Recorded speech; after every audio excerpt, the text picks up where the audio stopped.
Representative Dennis Kucinich.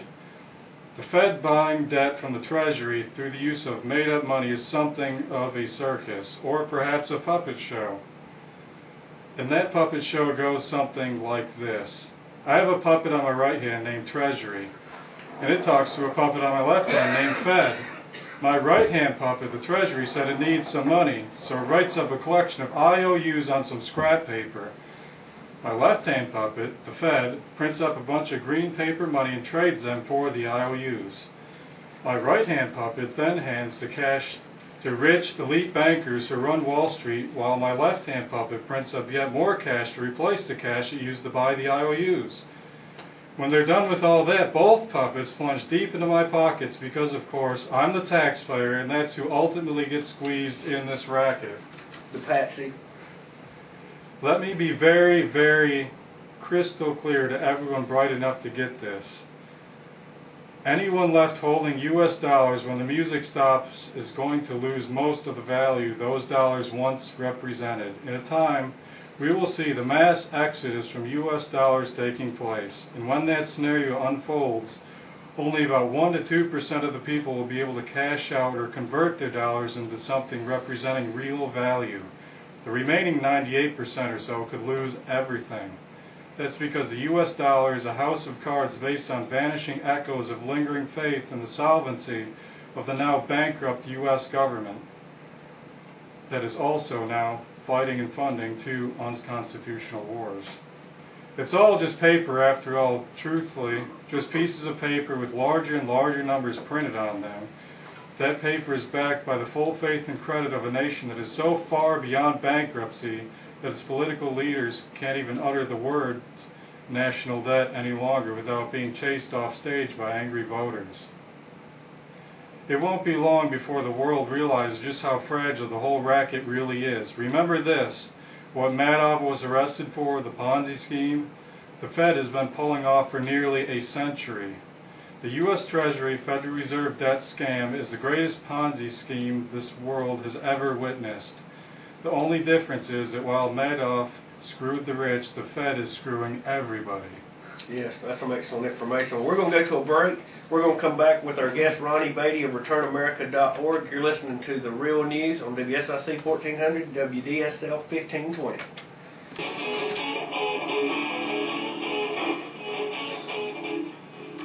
We're joined today with Dr. Baity of ReturnAmerica.org. It's an honor to have you on The Real News today. How are you doing today, sir? Doing fine, my friend. Thank you for the privilege of being on. Glad to have you with us. And to begin, just tell our listeners a little bit about the work you're doing as an activist and your website, ReturnAmerica.org. I've been on the board of the North Carolina Christian School Association for a number of years. It's a 501c3 organization, and we decided we needed to do something to get more politically involved, so we spun off from the 501c4, which is Return America. And we're basically trying to network churches together across North Carolina to stand up for our Judeo-Christian values. As you know, we're losing our value system in our country. And so Return America has been raised up to try to change the political landscape here in North Carolina. And so far, this young organization has been very successful. We've changed 2 local elections, got a liquor referendum voted down, and 12,000 people to go to Ronnie on behalf of the marriage amendment in 2007. And we get calls practically every week from people here in North Carolina that are facing some very severe situations and asking us to get on board and help them. So we're very grateful for the way this organization is being accepted throughout the state. I know that you have a march scheduled for March 3rd in Raleigh. Would you like to tell our listeners a little bit about that and the place and the time if anyone would like to join you there? March the 3rd, we're having a Return America marriage rally in Raleigh, our state capital. It'll be at Halifax Mall, which is directly behind our North Carolina Legislative Building. We're asking thousands of people from the mountains to the coast to come to Raleigh and send a signal to our legislators that we want them to give the people of North Carolina the opportunity to vote on the marriage amendment defining marriage as the union of one man and one woman. Our goal is to have 15 to 20,000 people. I think we're going to meet the goal. We're getting response from all over the state. And we believe if we can get a large number down there, that hopefully we can change the mind of some of the leadership in the legislature. About two of the people in the legislature, Speaker of the House and Senate, they have refused to allow the marriage amendment to come out on the floor for a floor vote. We think we have the votes. If we could get it out on the floor votes, we have to have 3/5 of the Senate and the House to get this before the people of North Carolina. So we're working diligently towards that, and we would certainly encourage your listeners to take a day of vacation and come with us to Raleigh. David Barton, who's probably the greatest Christian historian living today, will be speaking along with Attorney David Gibbs III of the Christian Law Association, and Reggie's Sadler family will be there to provide some patriotic music. So we're certainly looking forward to this, and again, we're asking people to go to their churches, get bus loads, van loads, and let's head to Raleigh. It will be at 11 o'clock on March the 3rd. Yes, sir. I call for everyone to join you down there. Would you explain to our listeners why it's so important that we oppose the hate crimes legislation?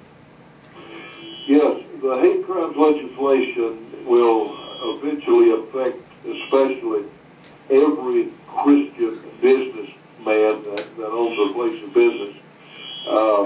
For instance, our neighbors up north in Canada, they have endorsed the hate crimes legislation. They've actually divided Canada up into different districts. They have 10 human rights commissions now set up in Canada, and they listen to complaints, and then those complaints are sent to a tribunal for prosecution.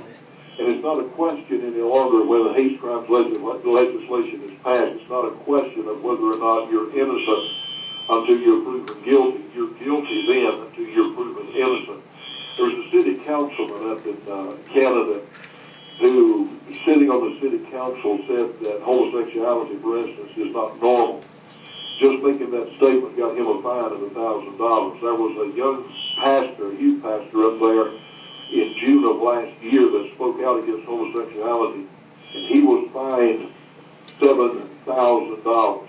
What it amounts to, if, for instance, if a pastor gets up on Sunday morning and he preaches against a perverted lifestyle and uses scriptures like Romans 1 or Genesis chapter 19, and he talks about the perversion, he talks about what God calls an abomination, again, the Bible calls it strange flesh. If someone's there and they disagree with that, they could walk out of that auditorium and bring that pastor to court and have him fined simply because he said something that was contradictory to their lifestyle. So it's a very serious thing we're facing, and probably it's going to get on the front burner in Washington, and only God in heaven knows what we're facing with this issue. Good morning, Dr. Baity. This is Brian. Yes, sir. So last June we had the privilege of interviewing Reverend Billy Talon from New York, and he has been devoutly anti-consumerism. I think he's done an extraordinary job of exposing the rampant materialism, self-indulgences in our society in regard to, again, consumerism and burying ourselves in debt.